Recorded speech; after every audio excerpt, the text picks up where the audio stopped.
In the realm of extravagant spending, where money flows like a hot knife through Jersey butter, there are countless ways to burn through $23.49 million.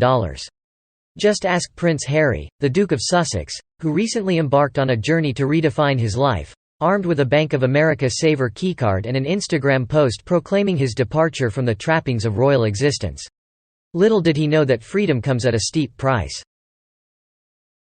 More than 40 months have passed since the historic Megexit announcement, the tearful statements, and the subsequent media frenzy. Through the lens of a tell-all book, a podcast, a Netflix docuseries, and a multitude of interviews, Prince Harry and Meghan, the Duchess of Sussex, have meticulously crafted their narrative, much like a recently divorced reality TV star peddling vitamin gummies. However, the true cost of their flight from the shores of Blighty has now come into focus.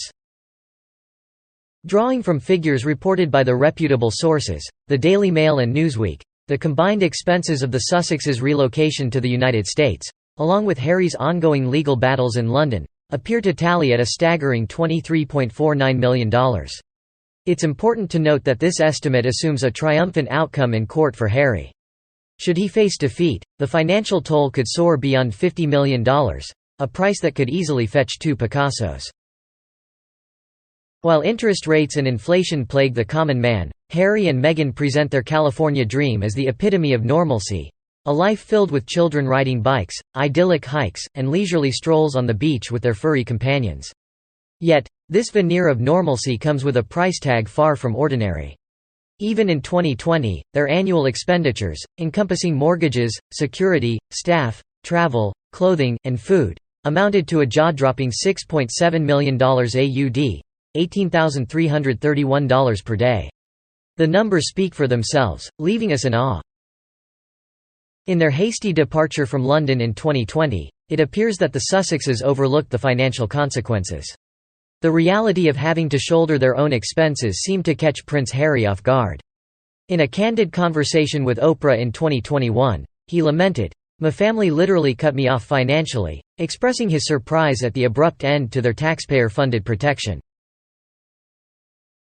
While the Duke is presently engaged in a legal battle against the UK's Home Office regarding their security decision, the case solely pertains to their British security.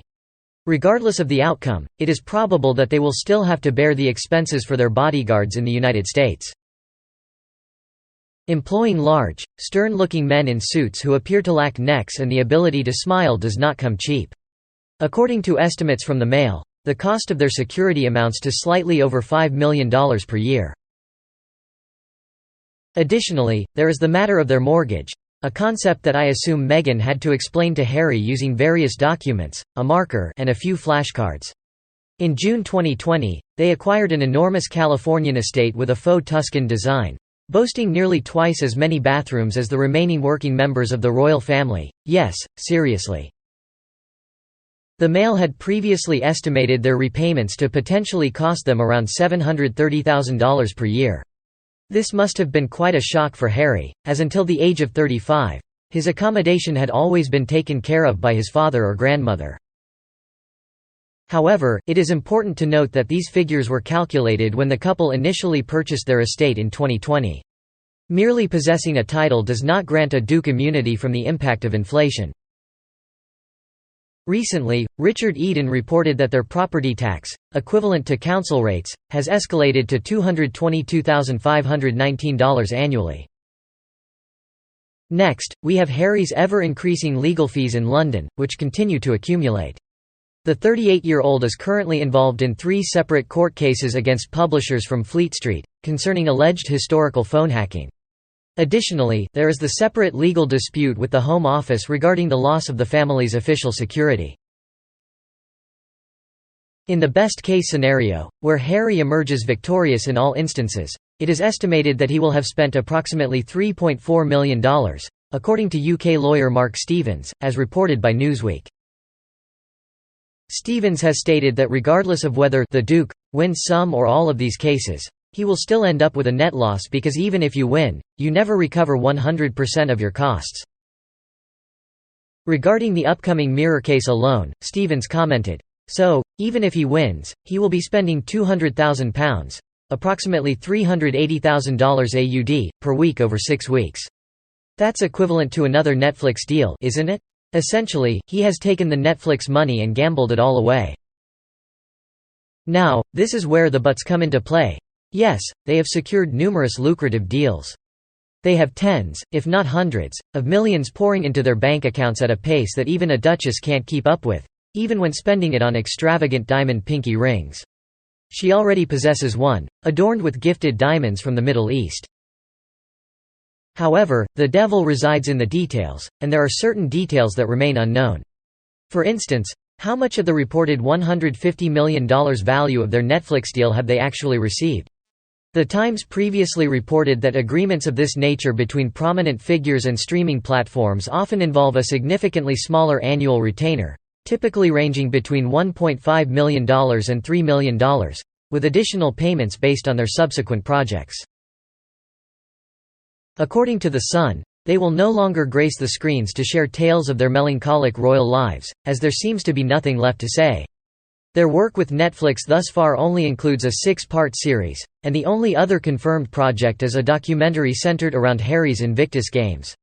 However, one must question whether people will be genuinely interested in watching, listening to, or reading their content if it primarily revolves around tirelessly advocating for the preservation of African deltas or frequently employing the term empowerment. Harry and Meghan discussing charity and embracing NGO workers is not exactly the type of program most of us desire to stream while lounging on the sofa with a glass of wine in hand. In May, it was revealed that Meghan has joined the prestigious talent agency WME as a client, leading to speculations that the Duchess may be considering a return to blogging. I would wager a considerable sum that the former actress already has numerous entrepreneurial ventures underway, with a plethora of innovative ideas filling her Smithson notebooks. In other words, we are merely experiencing a quiet period before Meghan unveils her next big thing. But what on earth is Harry going to do?